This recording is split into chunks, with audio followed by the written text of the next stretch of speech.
Demak, keyingi milliy sertifikat misoli bizda mana bunaqa yig'indi beryapti-yu va mana buni qiymatini so'rayapti.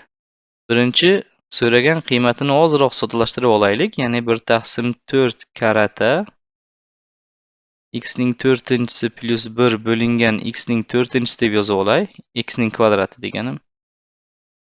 Endi buni 1/4 har biriga bo'lib chiqsam x kvadratni x ning kvadrati plus 1/x ning kvadrati bo'lar ekan.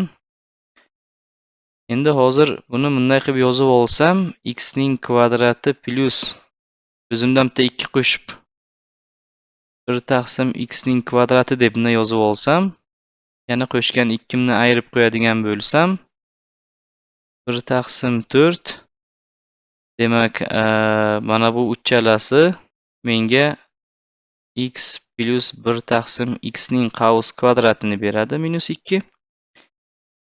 Endi mana uni o'rniga yig'indini olib kelib qo'yadigan bo'lsam, 36 bo'lar ekan kvadrati. 2 ayrilsa 36 dan 2 ni ayirsak 34. Endi buni qisqartirib yozadigan bo'lsak, 17/2 8/1/2 ni berar ekan. Demak, to'g'ri javob B ekan. Buni yana bitta usuli bor. Mana bunday ko'rinishda yozib olgandan keyin bunday qaraymiz, kvadratmi?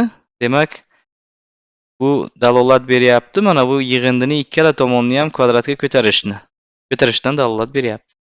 Demak, ikkala tomonni kvadratga ko'tarib yozadigan bo'lsam, mana bu bo'ladi. Ikkinchi tomoni 36 bo'lar ekan. Buni ochib chiqsam formula bilan x kvadrat plus 2x ko'paygan 1/x plus x ning kvadrati 36 bo'lsa, shu yerdan x ning kvadrati plus mana bu 1/x ning kvadrati bo'ladi. 1/x ning kvadrati 34 ni beradigan bo'lsa, shunday olib turib, mana shuni o'rniga olib kelib qo'yadigan bo'lsa, 1/4 karata nechi? 34.